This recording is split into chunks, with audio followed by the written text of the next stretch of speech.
Congress continues to take action to reverse the tide of overregulation. The Congressional Review Act does exactly what its title suggests. It gives Congress the authority to review and reverse regulations that have been recently finalized. In its first 20 years on the books, Congress was able to successfully use this authority just once. But since President Trump took office, we have already sent 11 measures to his desk, and the Senate is acting on another one today. Many of these initiatives are designed to protect jobs, especially for America's energy workers. With one bill, we stopped a rule that would have wiped out about 1/3 of the jobs in coal country alone. Combine our actions with the steps that the president has taken to jumpstart pipelines and reverse President Obama's assault on affordable energy. These things will help get people back to work, and after years of sluggish growth, give a real boost to our economy. But with all of these measures, we are doing something very, very fundamental, and that's the point I think is really worth seeing here. For too long, we have had unelected bureaucrats writing our laws. We have been having unelected bureaucrats dictating the rules that we have to live under, and the rest of government just goes along with it. But now we are turning power from Washington back to states and communities and to the elected branch of government. We are giving people more control and more of a say in the decisions that are made in their classrooms, at their businesses, on their lands. This is good progress, and we're going to make more in weeks to come. Phil. Speaker, I know your policy of not responding to all the president's tweets, but this directly involves your conference saying of the Freedom Caucus, we must fight them in 2018. Sounds like he's calling for primaries and fighting. Do you agree with the assessment that you need to fight the Freedom Caucus? Look, I understand the president's frustration. I share frustration. About 90% of our conference is for this bill to repeal and replace Obamacare, and about 10% are not. And that's not enough to pass a bill. We're close. What I am encouraging our members to do is keep talking with each other until we can get the consensus to pass this bill.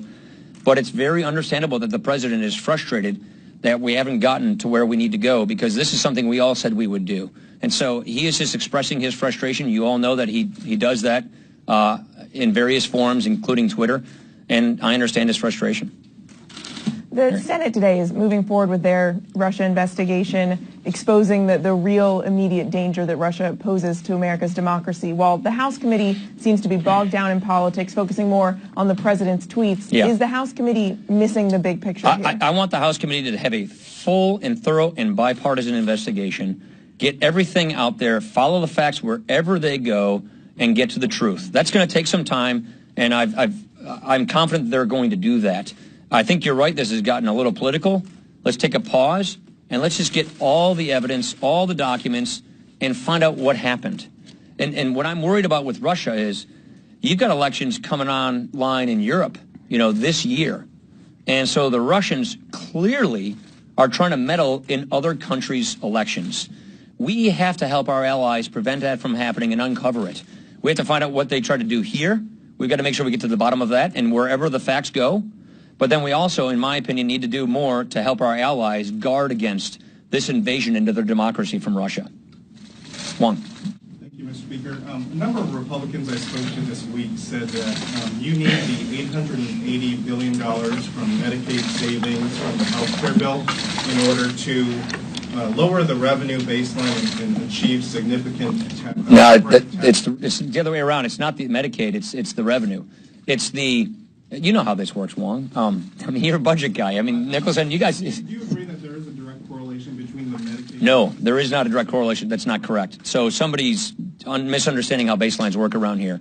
The Medicaid savings, the spending baseline has nothing to do with tax reform. It's the revenue baseline. It's the Obamacare taxes that themselves affect tax reform. Here's the way the math works. If we repeal the Obamacare taxes, then that is a revenue baseline that we don't have to put into tax reform. If we don't repeal the Obamacare taxes, it is my position that we're just going to leave those taxes over there with Obamacare and reform the rest of the IRS tax code. But it does make tax reform harder. It's all about the revenue baseline. It has nothing to do with the spending baseline. Chad.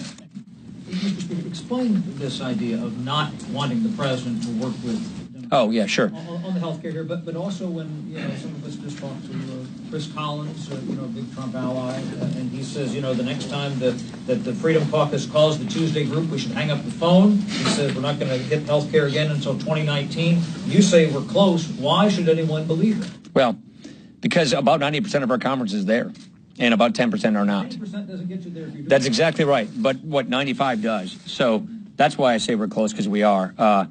Here's the point I'm making here. The Democrats aren't for repealing Obamacare. We are. We work with Democrats all the time. I mean, look, Patty Murray and I did a big budget agreement. I mean, so we have long histories of working with Democrats. But I don't think it's a stretch of the mind to suggest that the Democrats disagree with us on repealing Obamacare. They're not going to help us repeal Obamacare. That's my point. And so if we're going to do what we said we would do, which is repeal and replace Obamacare and save the American healthcare system, something tells me the Democrats aren't going to help us repeal Obamacare. They're the ones who created it in the first place.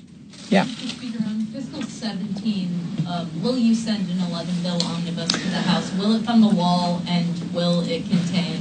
The bill hasn't been completed yet. The appropriators are still negotiating, so it's premature to get into the contents of the bill.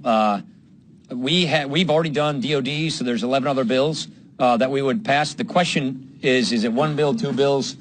I think that's one for the Senate to decide how they're going to package the bill. It's really about kind of their calendar and how they work. But our goal is to work on the rest of the bills, and that's what our appropriators are negotiating. Those negotiations aren't done, so it'd be premature to get into the contents of those bills. Do you think that you're going to send them a spending wrap-up? Is that? Yeah, I think that's right. We've already sent them DOD, and I anticipate we'll send them the rest. How should House Republicans approach their lawsuit on the Affordable Care Act, given that the law remains in place? Would taking those cost-sharing reductions would destabilize the market? Well, yes, and you all right over there? Okay, Dan, that didn't sound too good. Is you okay? Yes, I think the answer is yes on your last part, but the lawsuit's going to take some time. This is a separation of powers issue, and I don't know when the lawsuit's going to get wrapped up. This I think it goes into May. If we end up going to court, that could take us months. So it's just currently an unresolved issue. While the lawsuit is being litigated, then the administration funds these benefits. That's how they've been doing it, and I don't see any change in that. Yeah. To follow up on that, you just said that this $7 billion that this would destabilize the market if this lawsuit is successful. So why not drop the lawsuit, or why not work? Well, we don't want to drop the lawsuit because we believe in the separation of powers. We believe in Congress retaining its lawmaking power. But this lawsuit hasn't run its full course.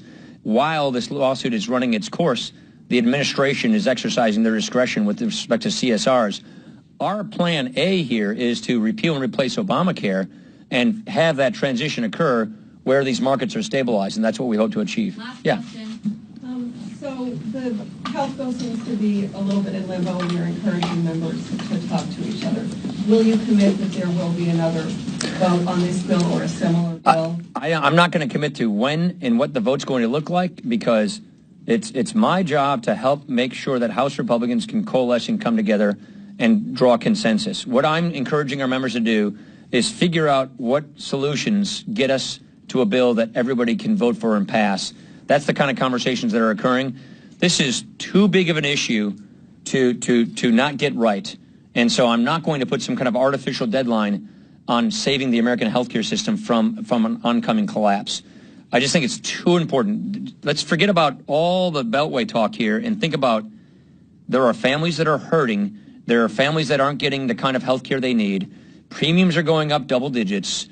Plans are pulling out of marketplaces. No one has a choice in a third of American counties. This is a problem. And the actuaries of the insurance companies are telling us it's just going to get worse. So it's really important that we do something to fix this problem.